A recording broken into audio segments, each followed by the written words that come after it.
Hi everyone, I've had some questions about how I built some of the things on my trailer, so I kind of wanted to break down how I built a few things. I wish I would have documented the whole process of the trailer build from start to finish, but that's just not the case. This time around, hopefully I'll build another one. So instead, I'm just going to kind of detail specific things that people are asking about. If you are curious about how I built something on my overland camper trailer, just let me know in the comments and I'll try and get around to making a video for you. So this video is specifically about how I built the roof rack for the roof. I also will share some things that I will do different next time I build one.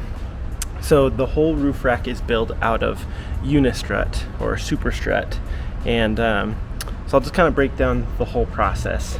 So to start out, I cut the Unistrut into, I had two 6.5 foot pieces that run the length of the camper, and supporting those pieces I have 3 6-inch pieces of Unistrut on each side. If you don't know what Unistrut is, you can get it at like an electrical store, electrician store.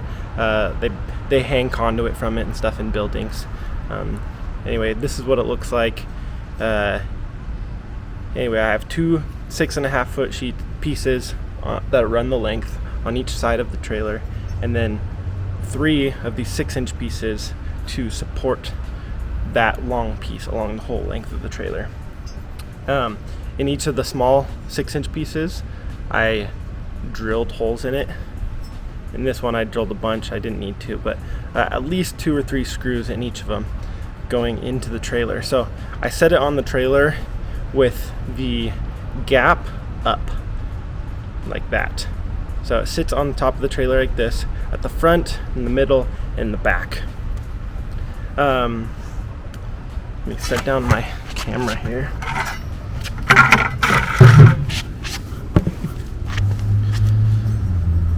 So in order to keep from any moisture getting into the trailer when it rains, I'd hate for to drill a hole in the top and then have water come through. I used this butyl tape. Now this is super morphed because it's just been hot in the garage.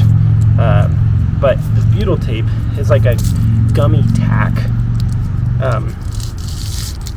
that really they use for metal roofing, on like the overlaps on metal roofing.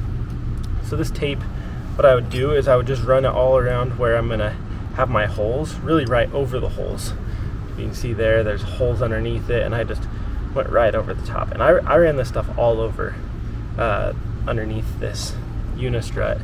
And then when I sink my screw in, that stuff is there to create an immediate seal. On top of that, I also used these self-drilling roofing screws. That's what it looks like if you need to get it from Home Depot or Lowe's or something. So what's great about these is that they're meant to keep the moisture out. So if you can see that there, it has this little washer, and on this washer underneath it is like a soft, I don't know if it's foam or like a gummy bit, it's like rubber, a little rubber gasket. So when this gets tightened down, that gasket seals everything up on top. So on top of this, I've got the screw and gasket that are keeping moisture out, and then on the bottom I have the butyl tape that keeps all the moisture out of the wood in the roof of the trailer. So once I installed all 6 of these, 3 on each side, then I would get my big piece of Unistrut, and it would go right on top. And in order to get that to connect on there, I used a couple of pieces that are made by actually I don't know what company makes them, Thomas and Betts. It's called a spring nut, and a spring nut looks like this.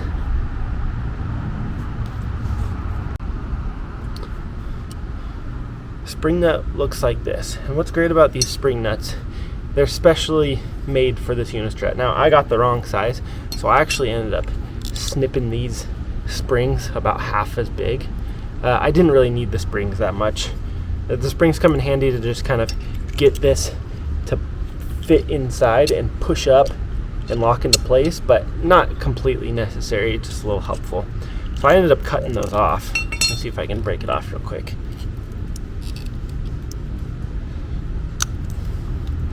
Okay, that was pretty easy to break off. So what I did is I put this piece on the bottom, and it locks into that unistrut once it's tightened down. And then I put my top unistrut right there on top of it, and got a little bolt here, and the bolt goes, and I also used a big washer, which I don't have any right now, but so it goes bottom unistrut, this cool little locking nut goes down there like that, then put the big unistrut on top of it, and then you get your bolt with a big washer on it, and you come right down through one of these little gaps in the unistrut right down into the locking nut. So then I tightened that down, and that thing is sturdy as can be. So I've got these running on both sides of the trailer. Once I did that, I got some little pieces made by Superstrut that hold conduit in place. I'll show you a video of how those go on. Those were great, but that conduit is a little bit, it's metal, but it's still just a little bit bendy. And next time what I'll do is I'll actually just get 2 5-foot pieces of this unistrut and run it sideways on top of the long pieces, and this will be my roof rack. This stuff is incredibly strong, so that's how I would do it next time. Before I put everything up, I sanded it all down, and I used this, just a black paint and primer. Worked pretty good. It chipped in a couple spots. I'm not super worried about it. I don't need it to be that pretty. Well, that's how I built my roof rack. It's really simple, very inexpensive, super strong. If you have any questions about it, let me know in the comments, and I will try and show you how I made it, or answer any questions about how I made it. Pretty simple process. You figure it out. But yeah, let me know if you have any questions. And we'll see you on the next video, where I think I'm going to talk about how I built my back hatch door using a hurricane hinge. Some questions about how I mounted the hurricane hinge on there, but we'll talk to you about that in the next video.